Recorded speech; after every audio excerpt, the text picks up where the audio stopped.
nervousness, the raw sensations of nervousness are basically almost exactly the same as the raw sensations of excitement. So these feelings you have, emotions, are just physiology plus a story.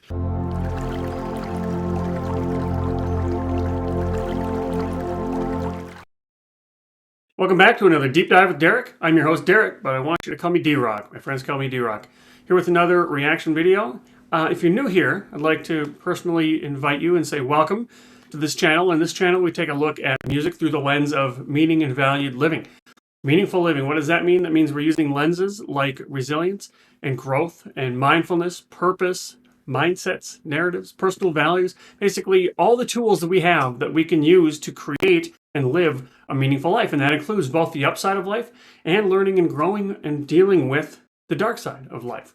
So if you like what you see here, consider subscribing. If you're back, if you've seen me before, welcome back. Certainly glad you could make it. In all cases, please let me know if there's something else I should be checking out. So I'm furthering my Ren rabbit hole today, checking out a song called Diazepam. I think I'm saying that right, Diazepam. I believe it's a drug. I believe it's an anxiety drug. So without any further ado, let's get right into Diazepam by Ren.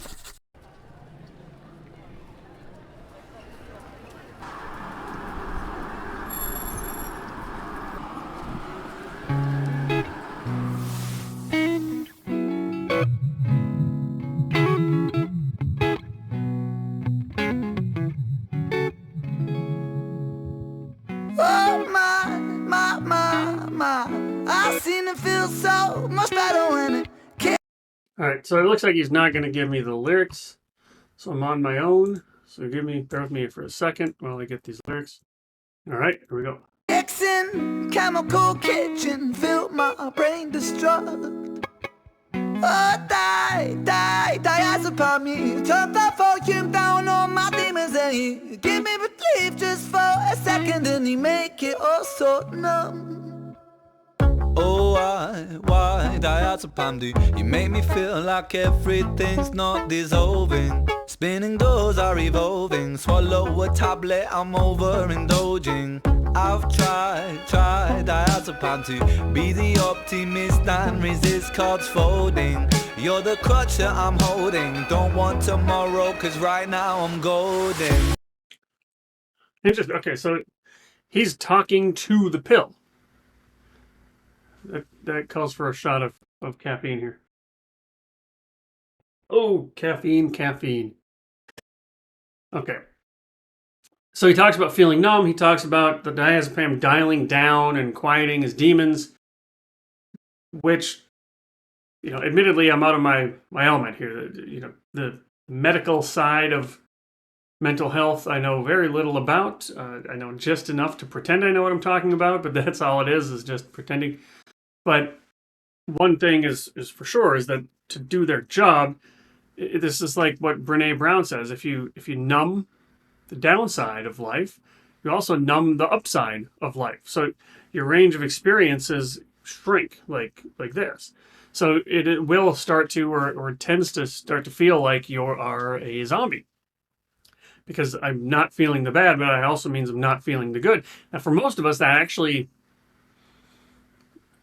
many people are still drawn to that because of something we have called the negativity bias. And the negativity bias means that we'll notice and we'll remember and we'll spot and it'll stay with us. The negative side of life, bad stuff, will be with us longer and we'll notice it more than the good stuff. The good stuff we just get used to. We don't even notice it because for some reason we start to think like we're owed or we're deserved this good stuff. So we don't even notice when the good stuff is there. But we do notice when there's something that threatens us. So the pitch for numbing is that, well, since I don't notice the good anyways, I might as well get rid of the bad. Now here's where I'm really taking a leap here. So, don't take medical advice from YouTubers.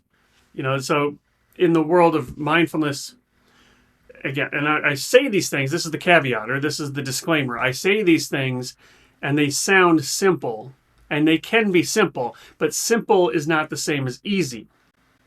You know, I work in the world of money. The basics of personal finance are simple. Spend less than you make, save for the future, and don't do anything stupid.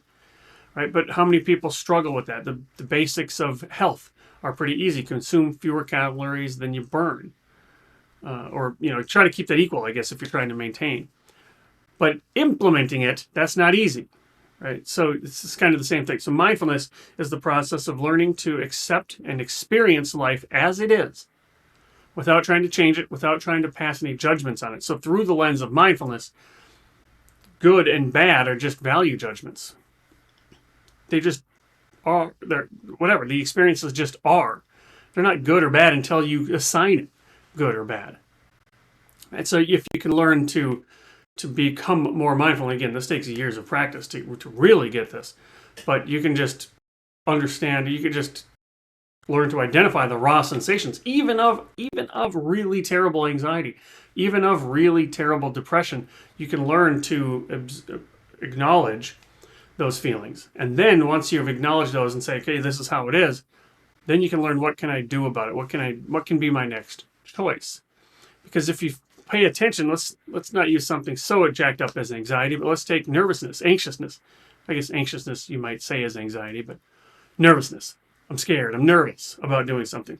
If you pay close enough attention to the raw sensations of that nervousness, you know, so imagine you just popped into existence. How would you know you're anxious, or how would you know that you're nervous? There must be some physiology telling you that. So mindfulness is learning to get to the raw data, the raw sensations of that. And if you do that, you'll find that anxiousness or anxiety, or yeah, let's just use the dialed down version, nervousness, the raw sensations of nervousness are basically almost exactly the same as the raw sensations of excitement. So these feelings that you have, emotions, are just physiology plus a story. So if I feel these feelings and I think I should be scared, the story I'm telling myself is one of fear, then I'm going to call it nervousness or fear. If I'm feeling the exact same feelings, but I want to do this thing, then I'm going to call that excitement. But what if you just strip it down and say, I'm feeling these feelings, what do I do about that? Again, that takes a lot of practice and a lot of work. So that's simple in that sense, but it's not easy to implement. Now, I say that, let me land the plane on this thought. I say that because the drugs make it so that we don't have to do any of that. That's too much work. Let me just take this pill and that'll dampen that for me. And I think that's where he's going. He's just numb. And I think he said somewhere it wasn't dissolving, so it's not even working.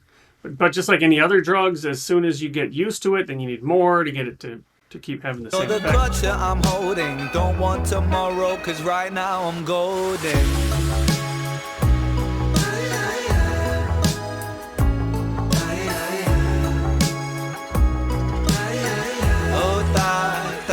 Diazepam.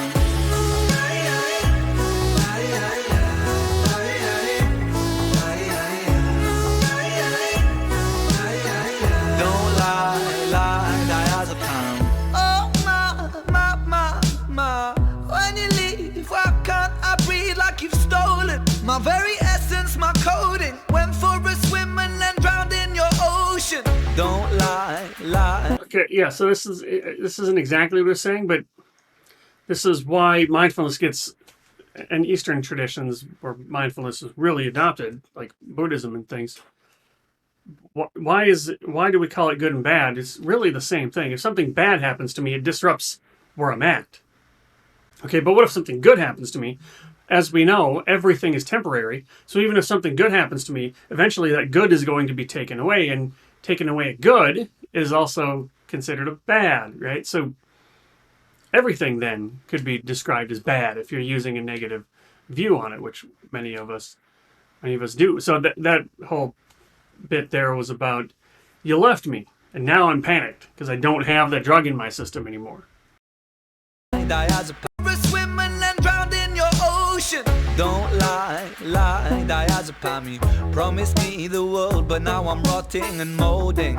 In my face it feels swollen. Anesthetic, I block that emotion.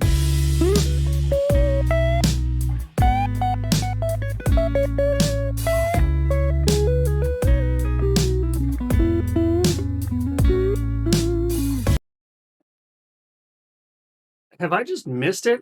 I loved that he inserted a nice little guitar solo there, or what sounded like an electric guitar solo. It could have been some other instrument, but I loved the pause in the instrument solo break. And I don't know if he's done that in all of his or many of his songs, and I just missed it. But either way, I loved the insertion of it here.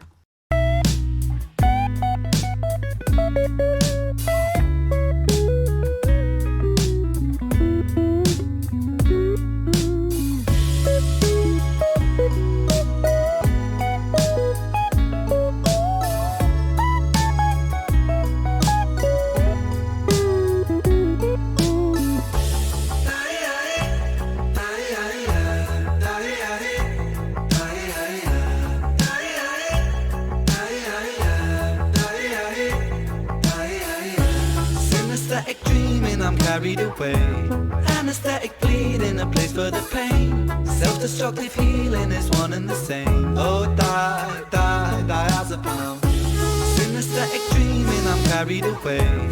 Anesthetic bleeding, a place for the pain.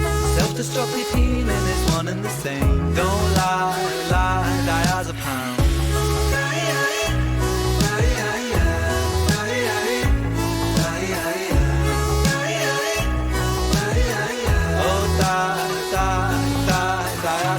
Synesthetic dreaming, I'm carried away. Anesthetic bleeding, a place for the pain. Self-destructive healing is one and the same.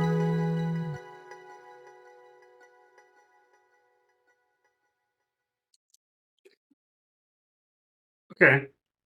In the end, he was in front of his mirror, but I don't remember. Did he start in front of the mirror? So that train ride, that subway ride, that or whatever that was, the train ride, was that him on the drug?